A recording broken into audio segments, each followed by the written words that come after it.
Sveiki, jūs klausotės Vilniaus universiteto tinklalaidės Mokslas be pamokslų, kurioje sudėtingomis mokslo temomis kalbame paprastai ir visiems suprantamai. Prie mikrofono Darius Matas. Tikime, kad įsamus pokalbiai su Vilniaus universiteto mokslininkais padės klausytojams plėsti akiratį, skatins mąstyti savo galvą ir gal net privers pakeisti nuomonę ar bent suabejoti nusistovėjusiomis tiesomis. Naujausiame Mokslas be pamokslų epizode kalbame apie tai, ar bakteriniai klijai jis spręs globalinės taršos problemas. Būtent tokių klijų sukūrimo galimybę pasišovė tirti jaunieji mūsų šalies mokslininkai, šiemet dalyvaujantis tarptautinėme sintetinės biologijos konkurse iGEM. Kuo svarbus šis konkursas ir kuo blogi dabar naudojami klijai? Pokalbis su šių metų Vilnius Lietuva iGEM komandos vadove Evelina Prosevičiūte ir komandos komunikacijos atstove Fausta Michnevičiūte. Tai sakau, laba diena. Sveiki. Sveiki. Pakalbėsime apie daug dalykų. Pakalbėsime apie sintetinę biologiją, apie vykstančius konkursus ir apie kuriamas inovacijas, viena kurių yra bakteriniai klijai. Pasiaiškinsim, ar tokie klijai gali išspręsti ir globalinės taršos problemas, bet gal pačioj pradžioj susipažinkime, kas yra apskritai ta sintetinė biologija, apie ką tai yra.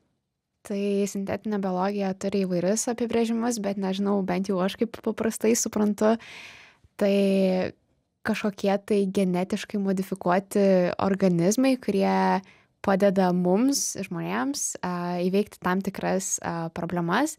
Ir nežinau, bent jau kas man yra įspūdingiausia, kad realiai daug kas įkvėpimas ateina iš gamtos ir realiai mes pasitelkiam genetinės inžinerijos visokius įrankius, kuriais galime modifikuoti, nes mes negalim tiesiog iš gamtos pasimti dalykų iš karto, nes jie nėra pritaikyti tiem dalykam, kurių mums reikia dabar. Tai apie tai, man atrodo, ir yra sintetinė biologija iš tikrųjų.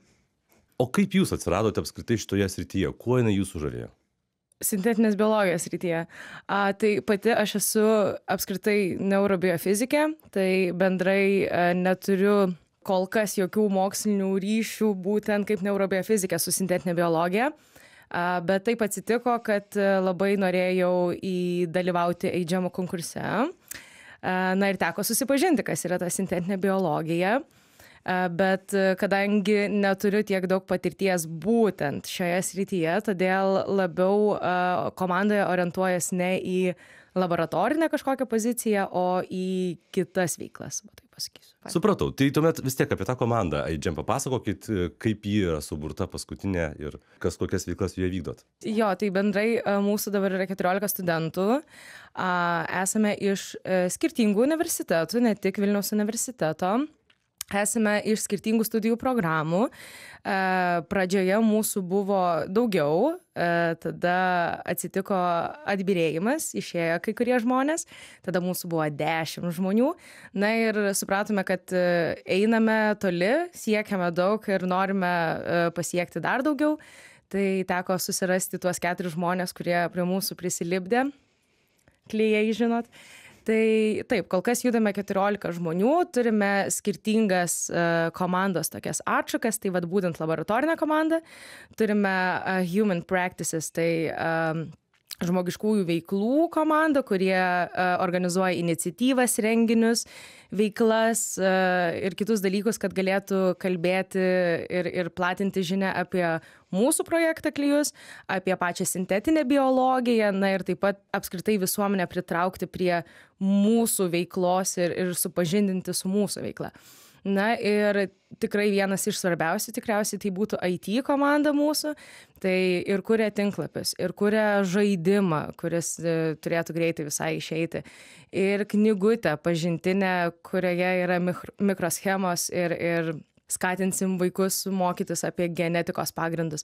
Tai bendrai tokie 3 svarbiausi, na, o toliau jau yra pasiskirstimas veiklom. Pavyzdžiui, aš kaip vadovė dirbu su finansais, Fausta kaip atsakinga kažkiek už PR dalykus, jie atsakinga už visą mūsų komunikaciją, už gražų mūsų pateikimą visuomeniai. Bet ar galite šiek tiek detaliau papasakoti žmonėm, kurie nėra su to susidūrę, kas tai apskritai yra? Tai yra konkursas, kaip bebūtų, bet jo trukmė yra ilgėlesnė negu esame įpratę, tai kokia yra ta trukmė, kaip jūs pasirinkat temą, kurią norite nagrinėti ir kaip galų gale vėliau tuomet jau paaiškėja nugalėtojai. Tai bendrai pats konkursas jis vyksta mūsų komandos atžvilgiu apie 9 mėnesius. Mes susirenkam apie sausį. Per tą sausio mėnesį mes bandome kaip komanda susibendrauti, išsiaiškinti, kas mūsų bus vadovai, kaip mes elgiamės, ką mes darom. Tada prasideda būtent temos rinkimai. Tai kai kurios komandos greičiau šitą praeidavo, kai kurios ilgiau, pavyzdžiui, kaip mes. Tai mes visai ilgai ieškojom tiesiog naujienų, dalykų, kuriuos mes galėtumėm padaryti, stengiamės eiti pagal problemos atradimą ir tada, kaip mes tą problemą galėtumėm kažkaip išspręsti. Tai vat štai taip ėjom link tos problemos, bet daugiau apie mūsų problemos atradimą, mūsų klijų atradimą galėtų papasakoti labiau Fausta. Jo, tai pas mus, kaip ir jau Evelina pasakojo, pats procesas yra tas, kad mes iš pradžių visi atskirai darom ieškojimus įvairius, tiesiog kokios dabar yra didžiausios problemos pasaulyje, nežinau, kokių naujovių reikia terapijose, nes ir pats konkursas fokusuoja į tai, kad būtų mažiau teršiama aplinka arba kad būtų kažkokie greitesni, pigesni produktai negu tie, kurie dabar egzistuoja ir viską pasimtume iš gamtos resursų, galima sakyti, sintetinės biologijos pagalba. Kaip mūsų tema atsirado, tai realiai mūsų laboratorijos vadovė Miglė rado šitą temą ir bent jau jinai kaip pasakojo, kaip atrado, tai tiesiog, aišku, ieškojo įvairių straipsnių, žiūrėjo tai, kas čia dabar naujausia, nes vis tiek mes norim būti inovatyvus, sukurti kažko, ko nėra arba ko yra labai labai mažai, nes vis tiek tu turi pasižiūrėti, ar to jau nėra kažkas padaręs, nes tu gali sugalvoti ir atrodo, wow, čia labai inovatyvu, bet pažiūri, kad jau kažkas yra darę ir net tam pačiam Aidžemo konkurse jau dalyvavo su ta tema. Tai jinai rado, kad kažkam pavyko išskirti medžiagą, kurią jie norėtų panaudoti baldų gamybai ir tai būtų bakteriniai klijai, kas yra nauja. Ir jai pavyko surasti 2,5 straipsnio, galima sakyti, kas yra labai mažai mokslo srityje. Nes, pavyzdžiui, nežinau, paimtum kažkokią plačią temą, tai ten bus 1000 straipsnių, čia tik 2,5, nelabai kas yra dirbęs, straipsniai nauji, beveik šių metų tik tais. Tai kažkaip ir jinai atsinešė šitą idėją ir tarp visų jinai nugulė. Ir kažkaip mes labai iš jos iš pradžių neužsikabinom iš tikrųjų. Mes taip tiesiog toliau ieškojom, kažkaip mums atrodė iš pradžių netgi patiem juokinga tema. Mes visada juokavomės. Jeigu ką darysim klijus, hihi, haha ir viskas. Ir tada žiūrim kažkur toliau. Ir po to mes turėjome visą didelį dokumentą, kur buvom susirašę kiekvieną temą, kaip išgelbėti pasaulį nuo pelėsio ir kitos visos idėjos. Ir tada tiesiog mes minusavom, tyrynėm tas temas, ir tada tai darom klijus, tai taip ir gavos, kad mes tos klijus ir darom. Tai vat ir toliau apie tikriausiai projekto visą trukmę tęsiant, tai išsirenkam temą, čia jau priklauso nuo mūsų kaip greitai, tada mes maždaug plius minus mėnesį turim apsvarstyti visą planą, kaip mes veikiam. Lygiai grečiu būdu užsakinėjami yra dalykai į laboratoriją, kad jau būtų su kuo dirbti. Ir tada atėjus vasarai dažniausiai, tie 3 mėnesiai būna karštieji mėnesiai ne pagal temperatūros prasme, o pagal mūsų darbo prasme, kad tu pradedi ryte, baigi vakare ir tu non-stop dirbi, nes tu turi laiko, laboratorija tuščia, nes visi atostogauja, o tu dirbi. Ir tuomet apie rugpjūčio pabaigą, rugsėjo pradžią mes jau pradedam pildyti apie savo projektą dokumentus, jau pradedam rašyti, aprašinėti patį mūsų projektą ir tie deadline'ai dažniausiai jie keičiasi, vis tiek nėra kažkokių tikslių numatytų. Bet mūsų atveju spalio 2 dieną tai yra riba, kai mes jau turime viską atiduoti apie mūsų projektą, visus video, visas nuotraukas, visus aprašus. Ir tada ruošiamės Prancūzijos didžiai konferencijai Džambory ir važiuosime tenais pristatinėti gyvai. Tai liko nebedaug laiko. Mažai. Taip, labai mažai. Pasidomėsim netrukus, ką pavyko jums padaryti. Jūs pradėjote nuo to, kad norėjote išspręsti kažkokią problemą arba kažkokį patobulinimą, inovaciją pasauliui atnešti. Ir taip gimė mintis apie tuos klijus. Tai bakteriniai klijai, kokią jie problemą sprendžia, kodėl jie yra svarbus ir reikalingi? Taip, tai patys klijai, nežinau, bent jau mūsų pirminis tikslas buvo tokie kaip super klijai, nes pagal straipsnius ten, kad jų savybės yra, kad jie 3 kartus yra stipresni negu šiaip naudojami, o kas yra negerai jau su tais naudojimais, kuriuos dabar turim, tai daugelis jų yra arba toksiški, arba jų degradavimo produktai vėliau yra toksiški, nors iš pradžių jie ir nėra tokie. Tai realiai iš to ir gimė idėja, nes nežinau, vienas dalykas, kad į aplinką patenka tie taršalai visi, nežinau, į mūsų upes, dirvožemius ir panašiai, kas taip pat veikia įvairius gyvūnus, ekosistemas, tai čia toks platesnis požiūris, o taip pat ir mes. Ta prasme, klijai, nežinau, jeigu dabar apsidairytumėt aplink ir pagalvotumėt, kiek daiktų turi tų klijų, tai nežinau, ar dar nespėtumėt, reiktų dar padauginti iš kelių kartų, man atrodo. Ir yra tas, kad dažnai tie klijai kelia, nežinau, kvėpavimo sutrikimus, taip pat alergijas labai kelia įvairūs pleistrai, netgi medicinoje naudojami. Realiai tokios būtų pagrindinės problemos, tiek aplinkos, tiek tokios žmonių ir medicinos problemos. Kas yra tos bakterijos, kurios tuos klijus pagamintų? Taip, tai čia įdomiau yra tai, kad mes ne visai, bent jau mūsų projektui, naudosim pačias bakterijas, kurios tai gamina, bet galiu šiek tiek apie jas papasakot. Tai viena vadinasi Caulobacter crescentus, kita Hirschia baltica, tokie pavadinimai, bet vienos gyvena gėlam vandenį, o kitos jūroje. Ir ką jos daro, kad jos vienu iš gyvenimo ciklų tiesiog prilimpa prie paviršiaus, prie akmenukų. Ir taip laikosi tenais ir nuo to prilipimo jas ten toliau dauginasi ir toliau gyvena.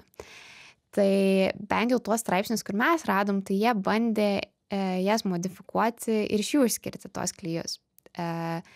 Tačiau tos bakterijos vienas dalykas, kad jų yra sudėtingesnis gyvenimo ciklas, jos ilgiau auga, ten 3-4 dienos, kas vis tiek prailgina visus procesus, todėl mes sugalvojom paimti sistemą, kuri sukuria tuos klijus ir perkelti į pramonėje naudojamas E. coli bakterijas. Tai realiai, jei galiu papasakoti šiek tiek apie tą sistemą, kurią mes perkeliame, tai ją sudaro 12 baltymų ir tiesiog ta sistema gamina cukrus realiai. Iš skirtingos sudėties cukrus ir tai, kas išskiriama į išorę, nėra net lietuviško pavadinimo, vadinasi hold fast, tai mes juokaujam, kad vadinasi laikyk greitai, bet žodžiu, tas dalykas vadinasi hold fast ir šiaip dažniausiai jis lieka prie originalių bakterijų, tačiau mes išėmėm tą prilipimą prie bakterijos ir norim, kad tiesiog ta visa sistema išneštų tos visus cukrus į aplinką ir kad aplinkoje tiesiog būtų tas cukrus tam, kad ir iš ko ir pasidaro tie klijai ir galėtume juos toliau naudoti. Tai jeigu paprastai pasakius, tai mes tiesiog iškėlėme klijų gaminimo sistemą iš vienų bakterijų ir perkeliame į pramonėje naudojamas tiesiog. Kitokią bakteriją privertė tuos cukrus ar ne jums pagaminti. Taip. Tai sėkmingai, suprantu, jau pavyko jums tai padaryti? Tai dabar mes esam tokioje stadijoje, kad mes pradėjom, kad tai įvyko šiek tiek kitaip, nei mes tikėjomės, kad kažkaip jos tos klijus gamina ant kolbų paviršiaus ir tai kažką jos gamina, tačiau dabar mes esam tokioj būsenoje, kad mes dabar bandom išsiaiškinti tai, ką ten pagamino ir kaip dar išgryninti tą pačią medžiagą, kad jau galima būtų kažkaip pritaikyti. Tai laiko dar turit, kaip atrodo jums pavyks tai padaryti? Mes stengiamės, tai manau, kad turim dar kelias savaitės ir turim prisiplanavę eksperimentų, kuriais pavyks tai padaryti, pavyks dar pamatyti, kas ten yra, bet jau realiai tai, ką mes turim, tai jau užtenka, ypač konkurse, nes priversti bakteriją kažką gaminti, kas nėra jos, yra sudėtinga iš tikrųjų, nes ten ir tai 12 baltymų yra daug, tai iš eksperimentų irgi matom, kad jie juos gamina. Tai taip, tai jau galima sakyti, kad jau pavykę, tiesiog dabar dar bandom optimizuoti procesus. Taip, tai bendrai mums liko tik stipriai ir gražiai pagrįsti, kad mums tikrai pavyko ir mes tikrai viską turime. Na, o toliau jau ateities darbai lieka ateities darbais. Bet iki šito etapo, kad ateitumėt, ko reikėjo? Ar reikėjo kažkokios pagalbos iš išorės, priežiūros, nes kaip ir patys pastebit, ar ne, tai sudėtinga yra priversti bakteriją daryti kažką, ko ji nedaro. Taip, tai tikrai vieni to nebūtumėm padarę, nes ne vienas nei su tom bakterijom nedirbom. Kai kurie iš vis, keli žmonės iš vis laboratorijoje pirmą kartą buvo iš tikrųjų ir per visą šitą laikotarpį išmoko naujų dalykų. Tai tas labai faina, bet ko mums reikėjo, tai tikrai labiausiai, tai aišku, mes patys konstravom, sugalvojom, kokius ten genus norim įkelti į tą kitą bakteriją, kokiais būdais, o konsultuodami su mūsų, kaip čia, vadovu konsultantu. Jis yra kaip mūsų mentorius, pijajus, žinot, jo, Meškys. Taip, tai profesorius Rolandas Meškys. Taip.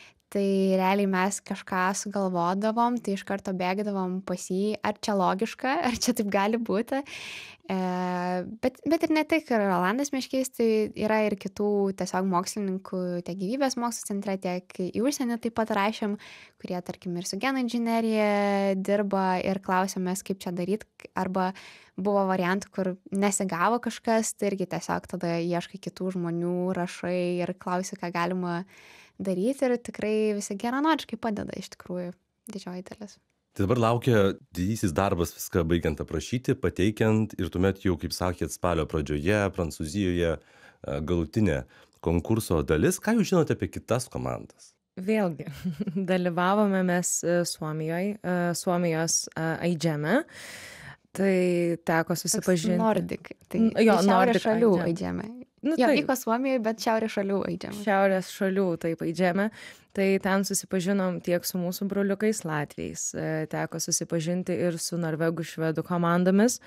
Man dabar daugiausia ateina atmintis apie tą komandą, kuri darė blizgučius iš bakterijų, tai tiesiog aš net negaliu paaiškinti, kas ten vyko, ten tiesiog bakterija išmokino augintis kaip kristalą, bet jis yra ant toks miniatiūrinis, kad jis yra mums kaip blizgutis.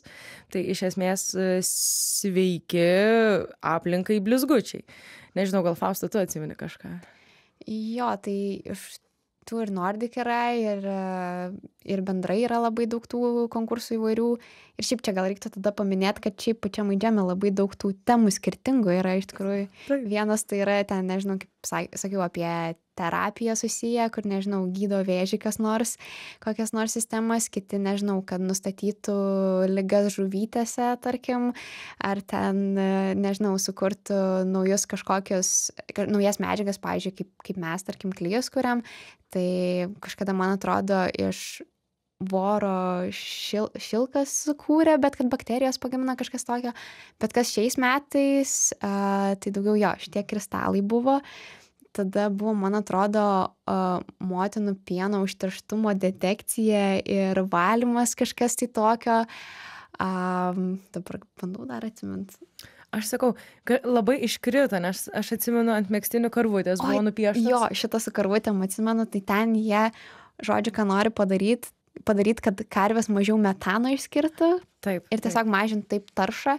Tai kiek sekiau jų projektą, tiek ir socialinėse medijose, tai jiem visai tenais pavyksta gauti, ką jie buvo užsibrėžę. Tai jo, dar vieni, žinau, gamina vitaminus kosmose. Taip, taip. Tam visiems kosmonautams, kurie išvyksta tenais, nes gan sunku gauti įvairių vitaminų, tai man atrodo, jie vitaminus kosmose gamina. Taip, taip, taip. Nu, tai va tokie įdomesni tikriausiai, labiausiai įsiminę mums. Nors, aišku, būnant tenais mes su visais bendravom ir su visais kalbėjom ir visiems, aišku, apie mus pasakojom. Bet vat šiuo metu man išgaravo kiti likę projektai. Jo, bet šitie... Gal svarbiausia į savo projektą visą dėmesį ir sutelkt. Tai kokie jūsų pačių lūkesčiai yra? Atsivežti po aukso medalį, tai tikrai. Mano lūkesčiai čia yra dabar. Tai bendrai aš labai stipriai tikiu komandą, aš matau, kaip žmonės dirba ir aš matau, kiek kiekvienas žmogus įdeda pastangų, laiko, išteklių apskritai. Ir man asmeniškai atrodo, va toks artimas tas Grand Prizas, atrodo nėra jokių mums iššūkių, nėra jokių ribų, kad mes atvažiuosim, mes nugalėsim, mes pasiimsim, mes geriausiai esam. Bet iš tikrųjų labai įdomu pasižiūrėti, kokios bus ir kitų komandų temos, dėl to, kad kai buvom šiaurės šalių, tai tenais jau su dalim susipažinom, bet mūsų laukia dar visas likęs pasaulis. Tai bendrai, aš tai labai laukiu, man labai ir baisu, ir neramu, bet kartu aš žinau, kad viskas bus labai gerai. Galų gale mes susiklijavom kaip šeima per šiuos metus, tai sakyčiau, projektas tikrai iš visų pusių klijuoja. Taip, tikrai. Nes turbūt ir spaudimas yra tam tikras, pataisykite, jeigu klystu, bet ankstesnės Lietuvos komandos irgi labai neblogų pasiekimų yra parvežusios. Na, mes kažkaip pradėjom šitam konkurse dalyvauti 15 metais ir jau iki šių metų mes turime 2 tuos laimėjimus Grand Prize'o, kur buvom geriausi pasaulyje. Praeitų metų komanda liko 2, nors tai atrodo, ne pirmi, bet vis tiek jūs 2 pasaulyje. Tai tikrai ta kartelė aukštai iškelta, na ir mes tikimės, kad tikrai jos nenuleisime žemiau, kaip sakome, ir toliau tik kilsime ir kilsime. Nors mes kažkaip esame žinomi Aidžemo kontekste, kad jeigu jau Lietuva, tai jau kažką parodys gero. Tai tikimės, kad nepraslysim čia, tikriausiai. O kas po to? Po konkurso, ar tas darbas, ką padarėte, jis bus kažkaip tęsiamas, jums įdomus, ar tiesiog konkursas baigėsi, ką padarėm, einam prie kitų projektų? Labai geras klausimas. Aš manau, kad visų pirma mes labai pailsėsim. Savaitę labai gerai išsimiegosim. Labai gerai išsimiegosim. Toliau viskas priklauso iš esmės nuo komandos ir kokią viziją kiekvienas turi, dėl to, kad gyvybės mokslai, tai studentai turi ir norų, ir galimybių išvažiuoti tiesiog į užsienį. Tai reikėtų vystyti kažką vis tiek Lietuvoje, laboratorijoje vietoje, o jeigu visi mes išsibarstam po pasaulį, tai tikrai labai smagu, daugiau žinių, bet dėl projekto kyla klausimų. Tai šiuo metu labiau fokusuojas į tai, kaip mes galėtumėm verslo planą pasirašyti, galbūt jau pradėti kažką kamantinėti į šią pusę, bet labai sudėtinga ir nėra dabar laiko kalbėtis apie tai su komanda. Dėl to, kad, sakau, iki 9 dienos man turi paruoštas būti tekstas. O ką jūs manote dėl verslo? Taip nevyksta, žinot, reikia pirmą vieną pabaigti, po to mes galėsime prie kito judėti, nors vėlgi, kalbant apie visus verslumus ir tokius naujus dalykus, labai greitai reikia judėti tiek su patentais, tiek su licenzijom visokiom, pirktis, darytis, pinigėlius taip pat kainuoja, tai reikia bendrauti su žmonėm, kad į mus galėtų investuoti žmonės. Tai bendrai labai daug visko užima, o kaip jau ateityje bus, tai matysim, manau, kad potencialo tikrai yra, tikrai turim, tik bendrai reikia žiūrėti, kaip mes visi ar sulipsim ir liksim, ar išsibarstysim. Bet būtų įdomu tęsti, Fausta. Su tęsimu tai nežinau, bent jau man asmeniškai, tai aš kadangi 4 metuose tai planuoju išvykti tikriausiai jau vėliau magistrui, tačiau kas ten žino, gal mes, pavyzdžiui, dabar nedarysim nieko, o vėliau sugalvosim grįžti, gal netgi su daugiau patirties ir panašiai, o gal kažkas sugalvos, kad vis dėlto įdomu ir tęs toliau patį projektą, nes tikrai yra buvę atvejų ir praeitie, man atrodo, kad kai kurie pratęsė tiesiog dirbti su projektu, arba yra netgi, kur iš kelių metų projektų gimė startupai ir labai stiprus startupai iš tikrųjų ir jie puikiai gyvuoja bent jau iki dabar.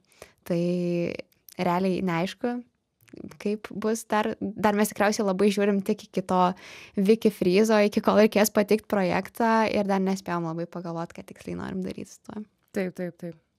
Bet apskritai, norėtųsi dirbti startup'e, ar norėtųsi dirbti kaip tik, galbūt kokioje laboratorijoje, mokslo institucijoje? Čia, man atrodo, labai persipinantis dalykai, nes ypač kokiai nors R&D daly, kur tu realiai gali ir apie verslo inovacijas galvoti, bet kartu gali ir, nežinau, laboratorijoje vis tiek reikėtų patikrinti tuos dalykus, nežinau, planuoti eksperimentus. Tai, nežinau, aš visai toks tarpdiscipliniškas žmogus, tai man įdomu ir ta sritis ir kol kas pilnai nesu apsisprendusi, kur norėčiau likti. Visiškai pritariu. Tai kągi, belieka palinkėti kuo didžiausios sėkmės, likus mažiau nei mėnesiui, ar ne, pasiekti tų rezultatų, kurį norite pasiekti. Ačiū labai. Ačiū Jums labai. Apie bakterinius klijus ir tarptautinį sintetinės biologijos konkursą iGEM pasakojo šių metų Vilniaus Lietuvos iGEM komandos vadovė Evelina Prosevičiūtė ir komandos komunikacijos atstovė Fausta Michnevičiūtė.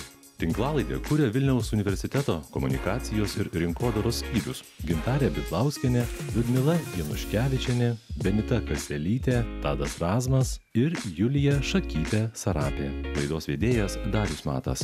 Šį ir kitus pokalbius rasite LRT radiotekoje ir populiariausiose tinklalaidžių platformose. Iki kito karto.